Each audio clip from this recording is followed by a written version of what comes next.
गोंदवलेकर महाराजांचा रोल केला होता, स्वामींचाच करायला मिळाला नव्हता आणि तेव्हापासून खूप इच्छा होती. आज माझी आई नाहीये, आई असती तर तिला खूप आनंद झाला.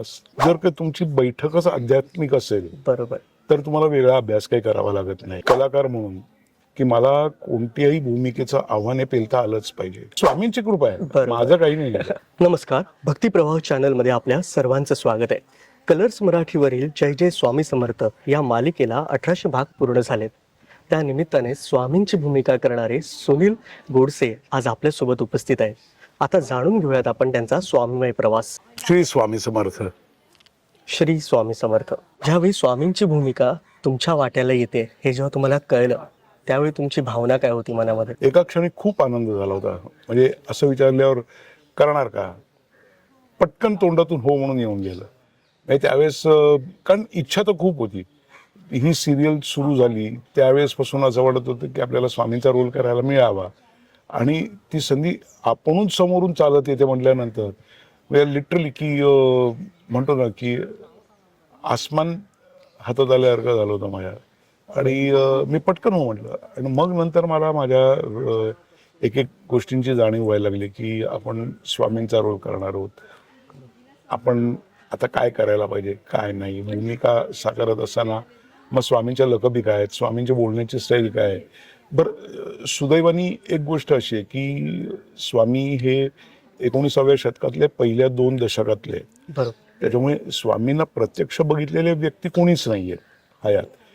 ज्यांना ज्यांना स्वामींनी दृष्टांत दिले, ज्यांना ज्यांना ते अप्रत्यक्ष पणे भेटलेले आहेत किंवा कोणत्या ना कोणत्या रूपात भेटलेले आहेत, त्यांच्याकडनं जे स्वामींबद्दल एक एक ऐकलेलं आहे आणि जे बखरीमधनं लिहिलं गेलेलं आहे तेच वाचून मग आता आपल्याला त्याप्रमाणे प्रवास सुरू करायचा आहे अभिनयाच्या दृष्टीने.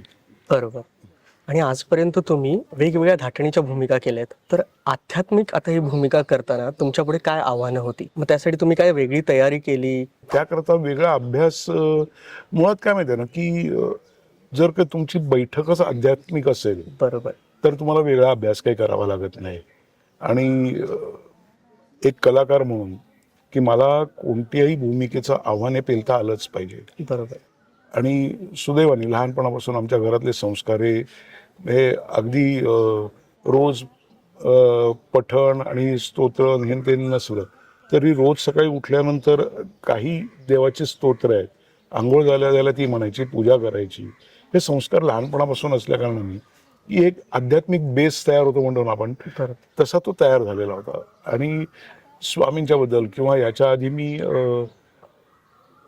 गजानन महाराजांच्यावर एक शॉर्ट फिल्म झाली होती, त्याच्यात काम केलं होतं. एकामध्ये मी गोंदवलेकर महाराजांचा रोल केला होता, स्वामींचाच करायला मिळाला नव्हता आणि तेव्हापासून खूप इच्छा होती की मला स्वामींचा रोल करायला मिळावा आणि सुदैवाने तो मिळाला. आणि हे भाग्य तुमच्या वाट्याला आलं. हो, ही स्वामींची कृपा आहे, माझं काही नाही.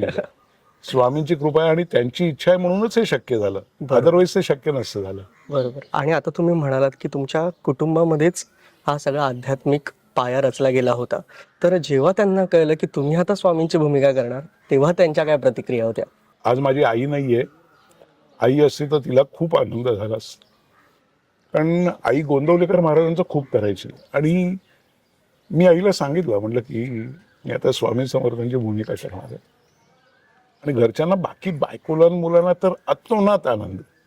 कारण आत्तापर्यंत माझ्या ज्या भूमिका होत्या त्या वेगळ्या प्रकारच्या होत्या आणि आज जी मी भूमिका करतोय ती खूप वेगळी आणि एक वलय असलेली ती समर्थांची भूमिका करायची. त्यामुळे त्यांना खूप आनंद झाला होता. आता जर समजा तुमच्यासोबत तुमची आई असतात तर तुम्ही त्यांना काय सांगितलं असतं की काय भाग्याचा क्षण आहे हा तुमच्यासाठी? काही नाही, फक्त तिच्या पायाशी बसलोस. सगळं काय आपल्या अश्रूंमधूनच सगळं ओघवून आलं असतं. आता ही भूमिका करताना तुम्हाला कधी अशी स्वामींची प्रचिती आली आहे का, किंवा असा एक क्षण आलाय की तुम्ही हळवे झालेत त्याच्यामध्ये? आत्तापर्यंत जे शूट करत होतो किंवा आता 1.5 महिनाच झाला की मी ही भूमिका करायला लागलो आणि त्याच्यानंतर आतापर्यंत जेवढे सगळे सीन झालेले किंवा ज्या सगळ्या काही गोष्टी झालेल्या त्यावेळेस आमचे क्रिएटिव्ह परेश बोभाटे, आमचे दिग्दर्शक अनिकेत दळवी, या लोकांनी मला त्या आधीच्या गोष्टींच्या बाबतीतली काही काही एक आठवणी त्यांच्या सांगितल्या होत्या. त्यामुळे ते सीन करताना मला खूप सोपं गेलं होतं. बरोबर. आणि सहज होत गेले ते.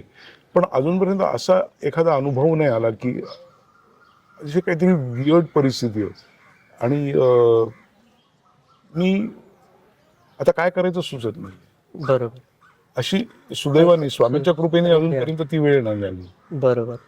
आणि मला विचारायचं होतं की जेव्हा आपण भावना व्यक्त करतो, कारण आता तुम्ही स्वामींच्या रूपामध्ये आहात, हो. तर आता तुम्हाला स्वामींकडूनच काय मागायचं असेल तर तुम्ही एक मागणं काय मागाल की तुम्हाला आयुष्यामध्ये हे पाहिजे?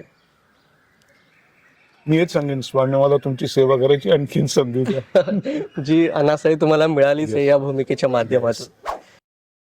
खूपच छान वाटलेलं आहे आपल्याला. ही मुलाखत खरंच खूप छान झाली आणि स्वामीमय झाली. श्री स्वामी समर्थ. श्री स्वामी समर्थ.